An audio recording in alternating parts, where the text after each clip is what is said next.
Nós vamos agora ao mercado de commodities com Maurício Bellinello.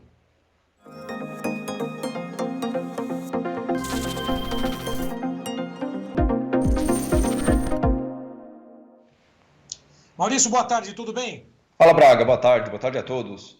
Acompanhamos agora o Giovanni Lorenzon falando a respeito das possibilidades, investimentos, enfim. Agora, o produtor tem nas mãos aí várias possibilidades também para poder travar posições, fazer uma expectativa com relação à comercialização, com relação às negociações. É um mercado futuro, é um mercado de hedge, as ferramentas disponíveis para poder garantir pelo menos a rentabilidade na atividade.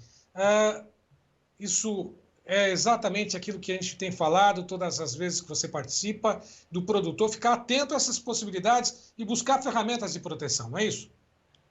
Braga, porque o mercado que você vive no agro é um mercado cíclico, né? Como o Brandalize falou, né? Como o Gazola falou, é verdade, tem anos que são melhores e tem anos que são piores, né? E o que você não pode, como agricultor, e essa é a minha opinião mais sincera, é se perder nas retóricas diversas. Ai, que é super safra, ai, que vai quebrar 80%, ai, que a China, ai, que a Argentina. O que eu sei é que o mercado abre todo dia e fecha todo dia, as oportunidades aparecem, vão embora, né? Na soja, mas também no milho, no café, no boi, no que você quiser, no trigo, né? E o mercado nunca vai te esperar, nunca vai. E pelo menos do meu ponto de vista, eu como operador de mercado, como especulador, né, Braga? Ah, tem um ditado antigo no mercado que eu acho que tem a sua validade, que é assim, ó, compre ao som dos canhões e venda ao som dos violinos, né? O que eu quero dizer com isso? Normalmente quando todo mundo está gritando, correndo pelado na rua, dizendo que os zumbis vão chegar, que tudo está pronto para os sete cavaleiros do apocalipse chegarem, eu, Maurício, é exatamente nessa fase onde eu tendo a ficar muito calmo, muito atento, porque em geral é onde as maiores oportunidades vão surgir e historicamente onde elas mais surgem. O oposto, quando está todo mundo ouvindo os querubins tocando as harpas e tudo mais, é a hora onde eu pessoalmente estou tendo a sair um pouco do mercado, porque eu deixo o pessoal ficar, né, perdido nisso. Eu estou dizendo isso porque eu pessoalmente acredito que as commodities agrícolas, elas estão curiosamente alinhadas. E não estou falando alinhada em relação ao que vai acontecer na semana que vem. Eu estou dizendo em relação ao ciclo geral de preços das commodities, né? Existem alguns índices que a gente acompanha, Braga, que são índices médios, né, de commodities, né? Tem o Bloomberg Commodity Index, por exemplo, que ele está nesse momento, ele é uma média das principais commodities, ele está na menor cotação desde abril de 2021 e está nos níveis pré-Covid, né? Eu não sei se isso vai sinalizar alguma coisa. O petróleo hoje, Braga, acabou de romper os $80 e está na maior cotação desde novembro, outubro do ano passado, né? Por que eu estou querendo dizer isso? O mercado está, me parece, alinhando dentro de um movimento inflacionário, né? Ou seja, a inflação caiu forte nos Estados Unidos e no Brasil e no mundo inteiro, principalmente desde o início do segundo semestre de 22, e nesse momento se encontra num ponto que me parece meio basal, meio baixo mesmo. E lembrando, principais vetores inflacionários, primeiro disparado o petróleo, né, o maior vetor inflacionário ou deflacionário do mundo. A gente teve um vetor deflacionário desde o meio de 2022, portanto, e nesse momento ele deu a primeira soltada para cima de $80 e encontrando soja nos 11, milho nos 4, trigo nos 5, todos preços muito baixos, né? E eu pessoalmente acho que tem muita gente olhando para algumas coisas que eu acho que vão se tornar menos importantes daqui uns 3, 4 meses, Braga, minha opinião mais sincera. Bom, essas ameaças que vêm lá do Putin não têm interferido nesse preço do petróleo, não, né? Não tem nenhuma relação, Braga, nenhuma relação mesmo. Porque o gás natural, por exemplo, que é quando a gente fala de Rússia, Braga, a gente está falando de gás natural, tá? A Rússia, por mais que ela seja uma grande produtora de petróleo, ela é a maior exportadora de gás natural, né? Ela também exporta de derivados de petróleo. O Brasil mesmo, por exemplo, nesse momento, se não é o maior, é o segundo maior importador de diesel da Rússia, né? Mas o gás natural nesse momento, Braga, ele está na menor cotação desde 1990. na menor cotação desde 1990. Ele Exato, bateu conflito, $1,55, Braga. Por que eu estou querendo dizer isso?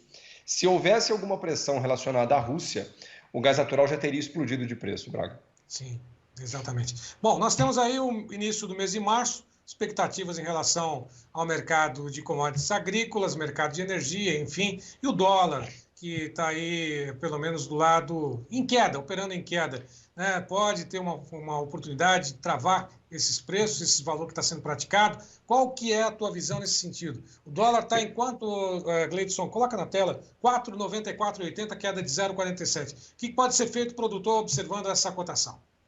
Num curto prazo, né, Braga? Ou seja, para essa safra agora aqui, eu disse outras vezes e vou manter que essa faixa dos R$ 5 segurou tempo demais, Braga. Ou seja, o dólar está enroscado nessa faixa dos R$ 5 como topo, Braga, mais ou menos desde novembro do ano passado, né? E eu não acho isso um bom sinal, porque eu vou te dizer o que eu disse aos meus clientes. Na minha opinião, R$ 5 deveria ser encarado como uma oportunidade de curto prazo.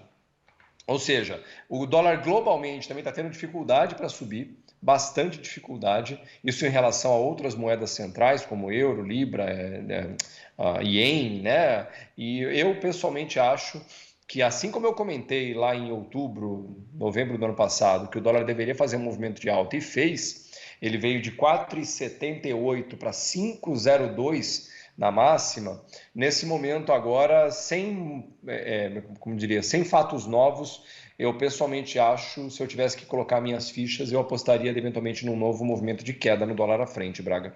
Novo movimento de queda pela frente, para o dólar. É exatamente isso. Bom, Maurício, todas essas informações você tem passado no curso de introdução ao mercado de commodities, né, um curso que já começou. Né, eu não vou nem perguntar se vem uma nova turma por aí, porque essa ainda está em andamento, as aulas estão sendo colocadas em prática, né, mas certamente vai ter uma demanda e vem uma outra turma por aí. Esse é o grande desafio, o produtor ficar atento a todas as informações para não perder, né? Não deixar dinheiro na mesa dos outros, não é isso? Exatamente, Braga. Assim, lembra, né? Nunca fica na mesa. Se você deixar um centavo na mesa, alguém vai pegar. Não fica. Não fica nunca. Então, normalmente o que separa os que deixam muito dos que pelo menos tentam deixar menos é um pouco de conhecimento sobre como esses mercados funcionam, né?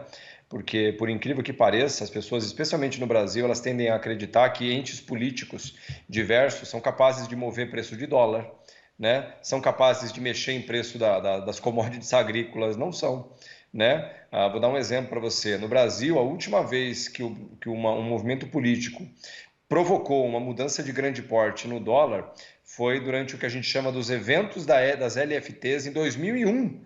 Né? O Pedro Malan, presidente do Banco Central na época lá, fez um movimento que, na minha opinião, se assemelha a uma barbeiragem sem tamanho, que provocou uma alta desproporcional do real. Mas tirando isso, Braga, todos os demais movimentos de grande porte de juros e de dólar foram provocados primeiro pelas que a gente chama da matriz. A gente é filial. A matriz são os Estados Unidos. Então, os movimentos globais de juros e de dólar provocam todos os demais. E se você entende isso, no mínimo você sofre menos. E isso só pode acontecer, na minha opinião, através de uma melhor instrução e conhecimento por parte do agricultor. Então é isso. A 15ª turma terminou na semana passada.